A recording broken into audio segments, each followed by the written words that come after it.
Okay, so I've tried to explain retention a lot to other people, but a lot of people don't understand how it works. So I'll try to break it down into how to make a video have higher retention and what I've learned from this so far. So I think within a video, there are two things. There's a progressive part and there's a non-progressive part. So progressive parts of our video usually move the story along. So let's say you have the story in a video of like, there's a kid who wants to reach somewhere, but someone's in the way. So let's say there's some villain in the way, but this kid wants to reach his house. And so a progressive thing for the kid getting to the house would be like, oh, he started walking towards the house. Like, that's progressive, right? It's literally progressive. He's progressing more towards the house. But something non-progressive, if you're making a video about this, it would be you explaining the kid's backstory. So you'd be like, oh, this kid is from this suburban town and he has no friends and whatever, right? You're just explaining more about the kid. And let me try and put this in terms of a YouTube video. When we're in an intro, right? We have the intro, which is meant to hook the viewer, to keep them for as long as possible. So what often happens is that people try to put all the information up front, try to hook them as much as possible. We made this mistake too in the first minute or two. We're just giving these unnecessary, unprogressive stuff about ourselves within that first few minutes or even minute, right? And this kind of thinking of like, we need to give all this information up front is horrible for YouTube. Because the thing is, what you're trying to do is keep people on as long as possible. And right when they click the video, they are very low commitment.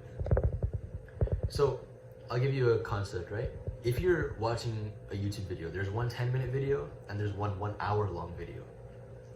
Now, if you're 45 minutes into the hour-long video, it's like, you're probably gonna finish it. It's like, it's a little bit left, let me just finish it.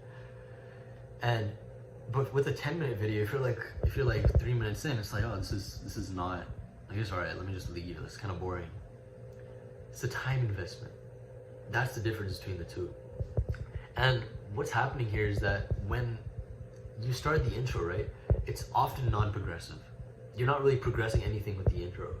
And what you see people like Mr. Beast and people who are like really into retention try to do is get into the story as fast as possible. And I mean like literally first 5 seconds, they're into the story.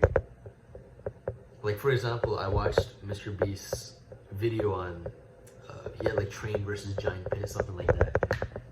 He starts the story right away, technically. He's like, this is a train heading towards a giant pit. And it's like, oh, it started right away. And then what happens there is he started the story and then he goes more into the non-progressive stuff.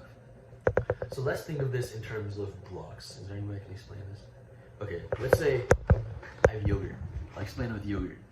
So, explaining YouTube with yogurt. So let's say this one, which is, let's say the strawberry one, right? And this vanilla one. This one equals progressive. Strawberry is progressive. Vanilla is non-progressive.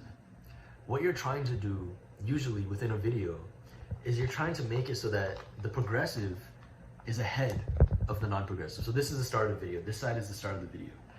If the progressive is ahead of the non-progressive, then people feel like, oh, I clicked, I got what I wanted.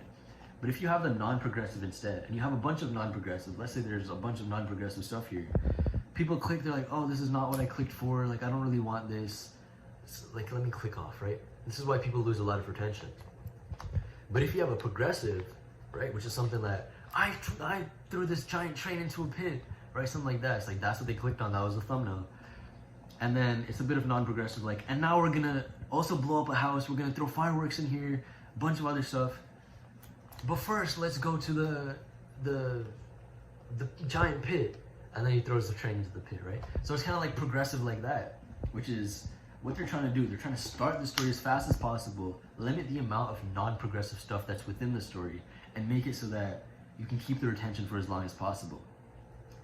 Now, what we're trying to do here is restructure it so that there's more progressive stuff in the start, and make it so that the non-progressive start is more easily, you're more able to kind of loosen up about it later on in the video.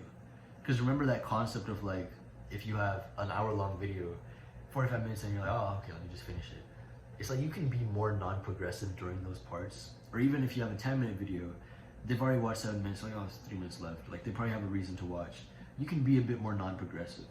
But within the first minute, 2 minutes, 3 minutes, you have to be super precise about what you're talking about. Like, this should be scripted. Like, everything should be advancing the story. And ideally, a plot twist in here, something that keeps them watching, would be super important. Because once you add that, then it's like, oh yeah, I got what I clicked for, let me keep on watching. Your attention will go up automatically. I can guarantee that.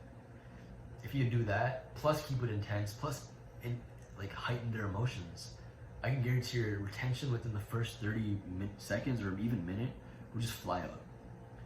So make sure you're progressing the story. And I hope that yogurt definition really made sense to you. All right, bye.